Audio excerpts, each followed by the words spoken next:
senhora presidenta Vanessa Graziotin, senador Paim, e está aqui o suplente do senador Davi, Josiel Alcolumbre. Senador, Vossa Excelência começou falando sobre os juros escorchantes que são cobrados da dívida pública.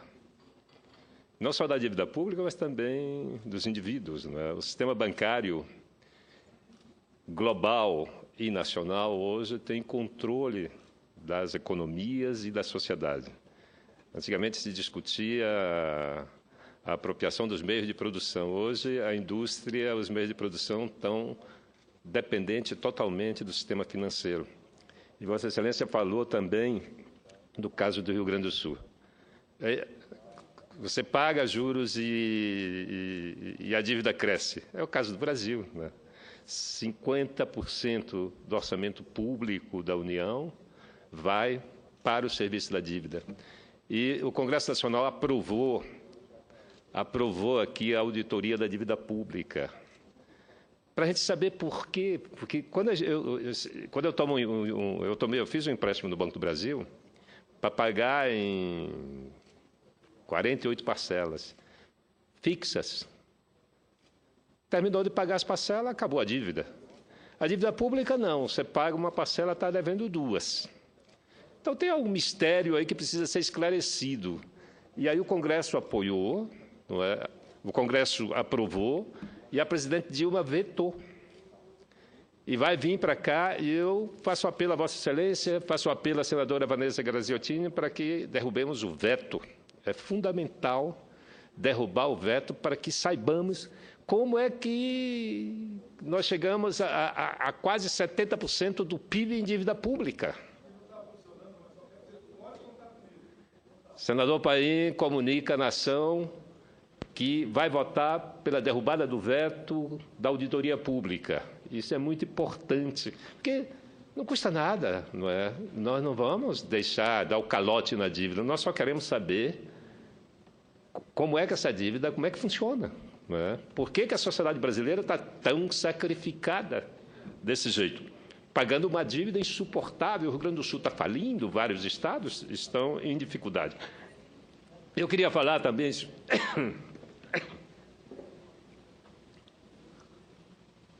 sobre o Carnaval. Carnaval é uma grande manifestação de cultura popular que mobiliza milhões de pessoas no país como um todo. E se falava do Carnaval da crise.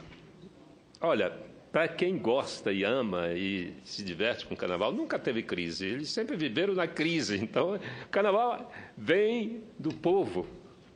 E o povo nesse país sempre teve excluído, sempre teve a parte daqueles que consideram qualquer dificuldade nas suas contas bancárias como crise. Então, o povo foi para a rua, dançou o Carnaval, festejou.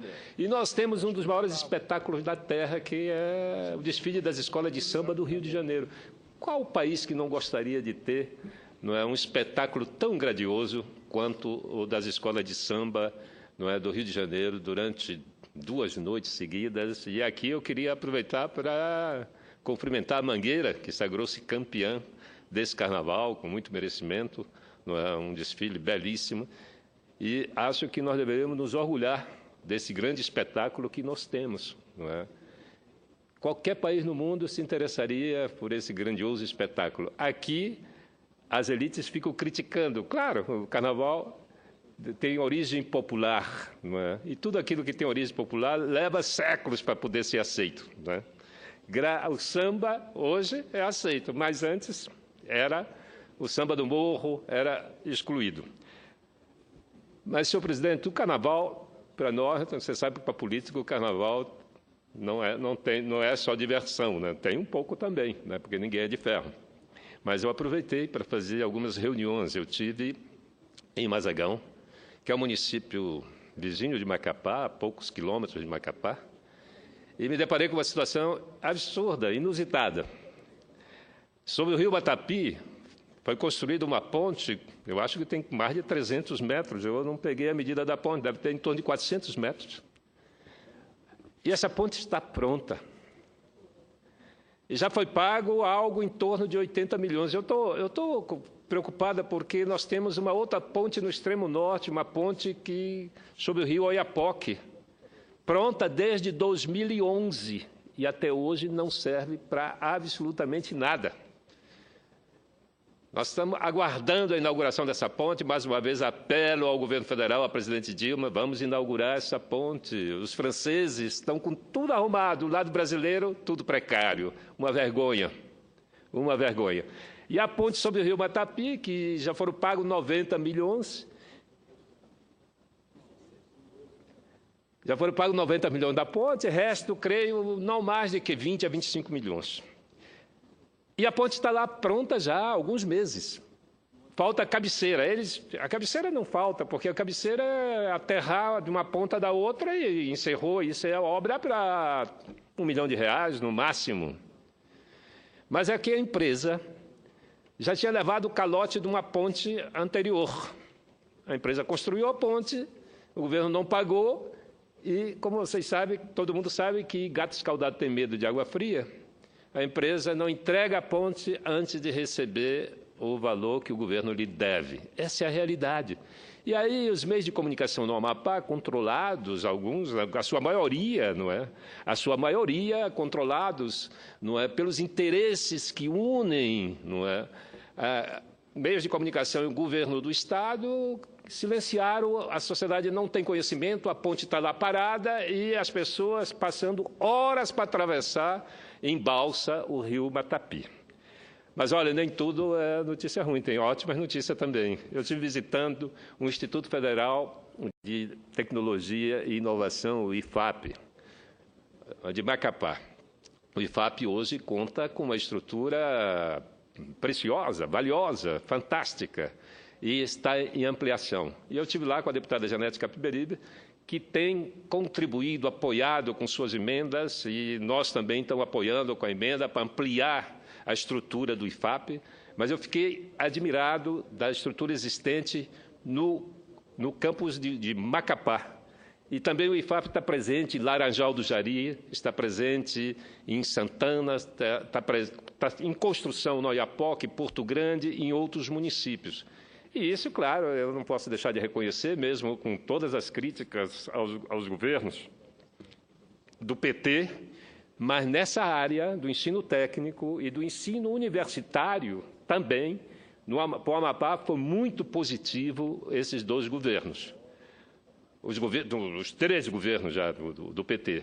E aí falo porque no governo que antecedeu o PT, nós tínhamos uma universidade nanica, uma universidade que ficou paralisada no tempo, não se construiu nenhuma escola técnica durante toda a vida do Estado, e isso começou a partir de 2004, 2005 para cá. Portanto, eu faço esse reconhecimento. Eu não posso apontar o dedo apenas para os equívocos, que são muitos desse governo, mas quando tem alguma coisa certa, eu me vejo na obrigação de vir aqui e destacar. Também eu gostaria de falar aqui rapidamente, senadora Alice da Mata, nós estamos desenvolvendo um belíssimo projeto e nós estamos fechando o ciclo virtuoso da transparência. O Ministério da Integração, quando era ministro, o nosso colega hoje de Senado, Fernando Bezerra, aprovou um projeto que nós denominamos de Igarapé Sustentável. É um projeto de adensamento de cadeias produtivas. O projeto consta da construção de 3 fábricas, uma de polpa de frutas, outra de processamento de vegetais e uma outra de processamento de camarão. Nós temos um camarão ali na Foz do Rio, que é fantástico, com uma grande produção, e que nós queremos adensar a cadeia desse produto, produzir o camarão seco, produzir o hambúrguer de casca de camarão, enfim, a sopa liofilizada de camarão. Então, esse projeto, que consta também um centro de atendimento ao turista no Igarapé da Fortaleza, que é um Igarapé que separa, é um rio. Igarapé, eu acho que o resto do Brasil não conhece essa nomenclatura, mas para nós Igarapé é um rio estreito, não é? Quem mora na foz do rio Amazonas, que não enxerga outra margem, não enxerga outra margem, tem uma noção diferente do que é rio. E ali, então, vai ser instalado um pier, né, para um trapiche, para atendimento do turista, para receber a produção ribeirinha, e também a pavimentação de 4,5 km de asfalto. Esse projeto está em andamento. Então, quando eu falo de fechar o ciclo virtuoso, é porque há o acompanhamento passo a passo, o que evita e impede que haja esse jogo malandro da corrupção, não é? Porque o dinheiro transferido do Ministério da Integração cai na conta do governo diante dos olhos de todo mundo e a Secretaria de Transporte executa. Quando paga, quando coloca a nota de empenho, a gente acompanha pelo portal de transparência. Quando emite a nota fiscal e paga, também está lá no portal de transparência. E o melhor de tudo isso é que a comunidade acompanha todas as obras. Nós temos hoje uma rede, um grupo de WhatsApp, que está presente o governo do Estado, o nosso mandato, está presente a comunidade, e tudo o que acontece ali é de conhecimento de todos. Portanto, o projeto avança. Não é? Eu devo voltar ao ministro da Integração essa semana para apresentar. O Ministério está entrando com 13 milhões de reais e o governo do Amapá com 3,5 milhões. O governador Valdez Góes tem garantido a contrapartida, não é? E nós trabalhamos junto nesse projeto. Nós somos adversários políticos, adversários ferrenhos, mas na hora que o interesse comum, na hora de defender o interesse comum, aí nós estamos juntos. Aí não tem divergência política que possa nos atrapalhar. Então, esse projeto está andando exatamente em função. E é um projeto que se inscreve dentro dessa perspectiva nova produzida pela COP21, né, de repensar o modelo de desenvolvimento, conjugar a atividade econômica com a preservação ambiental e com a equidade social.